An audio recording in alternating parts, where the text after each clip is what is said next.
Hello everyone, welcome to digital classes. जैसा कि अब तक हम क्या कर रहे थे कि डेली एक कंसेप्ट की वीडियो डाल रहे थे, किसी भी टॉपिक का कोई कंसेप्ट रिकॉर्ड करके हमारे चैनल पर अपलोड कर रहे थे। लेकिन आज से हम उसमें कुछ चेंज कर रहे हैं।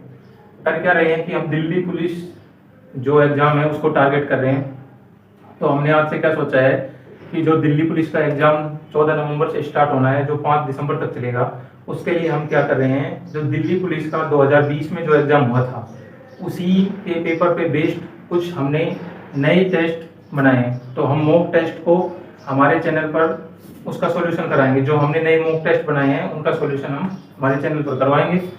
तो सबसे पहले क्या होता है कि हमें सिलेबस पता होना चाहिए कि भाई दिल्ली पुलिस का सिलेबस क्या है। इसके लिए हमने दिल्ली पुलिस का जो सिलेबस है वो हमारे पास पहले है। जो भी विद्यार्थी दिल्ली पुलिस की तैयारी कर रहे हैं उनके पास सिलेबस का होना जरूरी है, क्योंकि जब आपको यही नहीं पता होगा कि अपना टारगेट क्या है, हमें क्या क्या बीच में जो समस्याएं आएंगी, जो प्रॉब्लम आएंगी, उनको कैसे दूर करेंगे। तो इसी प्रकार जो तैयारी होती है ये भी सेम उसी की तरह ही होती है कि सबसे पहले तो हमारा टारगेट होना चाहिए। जैसे किसी बच्चे ने टारगेट किया कि मैं दिल्ली पुलिस का एग्जाम की बार क्लियर करूंगा, तो उसके पास सबसे पहले सिलेबस होना चाहिए। तो सिलेबस की कॉपी अपने पास जरूर रखें, या कॉपी ना रखें तो मोबाइल में सिलेबस आपके पास होना चाहिए। उसके बाद जैसे कि इसमें जो स्कीम होती है परीक्षा की कि किस प्रकार एग्जाम होगा, तो इसमें 4 सब्जेक्ट पूछे जाते हैं। 4 सब्जेक्ट कौन कौन से होते हैं? तो एक मैथमेटिक होता है, क्वांटिटेटिव एप्टीट्यूड जिसे बोलते हैं, अर्थमेटिक मैथ्स आती है, इसमें एडवांस मैथ नहीं आती है, यानी कि इसमें मेंसुरेशन आता है एडवांस का। बाकी ट्रिग्नोमेट्री, ज्योमेट्री और अलजेब्रा ये नहीं आते। उसके अलावा दूसरा सब्जेक्ट है रीजनिंग। रीजनिंग के इसमें 25 क्वेश्चन पूछे जाते हैं। प्रति क्वेश्चन 1 नंबर का होता है, तो 25 मार्क की रीजनिंग आती है। मैथ जो आती है वो 15 क्वेश्चन होते हैं और 15 मार्क की होती है। तो टोटल रीजनिंग और मैथ 40 नंबर की हो गई 100 में से। 100 नंबर का एग्जाम होता है, 90 मिनट इसमें टाइम मिलता है, 1/4 इसमें नेगेटिव मार्किंग होती है। इसमें जो 2 सब्जेक्ट तो मैंने बता दिए, रीजनिंग और मैथ। तीसरा सब्जेक्ट जो होता है वो होता है कंप्यूटर, जो कि 10 क्वेश्चन पूछे जाते हैं। प्रति क्वेश्चन 1 मार्क का, यानी कि 10 मार्क का कंप्यूटर हो गया। इस प्रकार टोटल हो गए 50। अब बच गया 50 में आपका general knowledge and current affair आ जाएगा। जनरल नॉलेज में history, political, geography, economics, static GK वगैरह, साइंस, इस प्रकार मिलाकर ये सारे जो सब्जेक्ट हैं वो सब आ जाएंगे।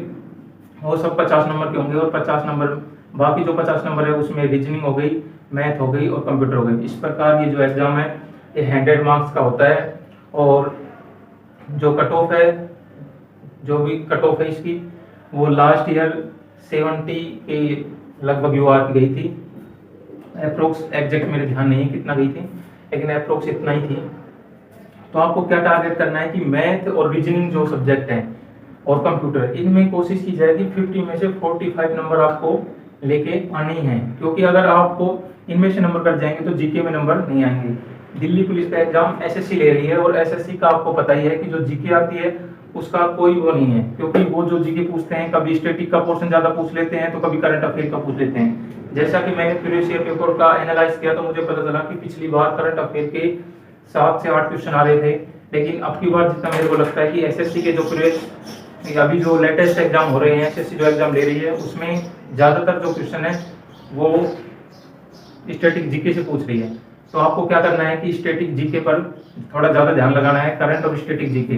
बाकी जो सब्जेक्ट हैं हिस्ट्री, पॉलिटिकल, इनको लिमिटेड पढ़ना है, यानी कि ज्यादा ये नहीं पढ़ना कि आउट पढ़ रहे हैं, एकदम जो लिमिट में होता है ना वही पढ़ना है। और वो कैसे पता चलेगा? जब आप दिल्ली पुलिस के प्रीवियस ईयर पेपर देखोगे तो उनसे आपको अंदाजा लग जाएगा। तो आज से हमने यही सोचा है कि हम दिल्ली पुलिस की जो मॉक टेस्ट सीरीज स्टार्ट कर रहे हैं, उसमें जो क्वेश्चन होंगे वो दिल्ली पुलिस के जो 2020 में जो एग्जाम हुआ था उसी को आधार मान के ये क्वेश्चन बनाए गए हैं।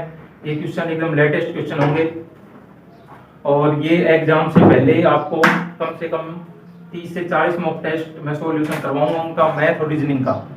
जो टोटल 40 क्वेश्चन है ये मैं डेली सॉल्यूशन करवाऊंगा अपने चैनल पर। तो आप हमारे साथ बने रहें और प्यार इस प्रकार बने रहिए। जिस प्रकार आप हमें रिस्पॉन्स करेंगे उस प्रकार हम ज़्यादा मेहनत कर पाएंगे। जितना प्यार आप हमें देंगे उससे डबल मैं मेहनत करके आपके लिए ऐसा सॉल्यूशन और स्मार्ट अप्रोच लेके आऊँगा। यानी कि मैं मैथ और रीजनिंग में आपको ऐसी स्मार्ट अप्रोच बताऊंगा कि आप वो क्वेश्चन हल ही नहीं, सॉल्यूशन ही नहीं, उसके अलावा उसको फास्ट भी कर पाएंगे, क्योंकि आपके पास 90 मिनट का समय होगा। और बच्चे का क्या होता है कि मैथ में वो बहुत ज़्यादा टाइम स्पेंड कर देते हैं और उनके पास लास्ट में टाइम नहीं बच पाता। इसलिए मैं मैथ और रीजनिंग इन दोनों सब्जेक्टों को बहुत अच्छी तरीके से पढ़ाऊंगा, जिसमें टोटल 40 नंबर का 40 नंबर के ये हो गए, मतलब 40 मार्क्स के हो गए दोनों। इन मेरी कोशिश रहेगी कि आपको 40 में से 40 नंबर ही दिलाए जाएं, लेकिन आप जैसी मेहनत करोगे नंबर उसके अनुसार आएंगे। मेरे अच्छे पढ़ाने से कुछ नहीं होगा, आपको भी मेरे बराबर ही मेहनत करनी होगी। तो आज तो मैं इस वीडियो में तो इतना ही बता रहा हूँ कि सबसे पहले आपके पास सिलेबस होना चाहिए, सिलेबस और पैटर्न पता होना चाहिए कि एग्जाम किस प्रकार होगा। अगर ये आपको पता है तो आप हमारे साथ जुड़ जाएं, और डेली आपको मैथ और रीजनिंग के एक बढ़िया मॉक टेस्ट, उसका सॉल्यूशन इस पे मिलेगा। आप उसको लगाएंगे तो आपको कुछ नया सीखने को मिलेगा, ये मेरा वादा है आपसे। और आप एग्जाम में फील कर पाएंगे कि जो क्वेश्चन हम हमारे इन क्लासेज में जो करवाएंगे वही हूबहू क्वेश्चन आपको आपके एग्जाम में मिलेंगे। तो मिलते हैं जो मॉक टेस्ट की जो सीरीज है उसमें। Thank you.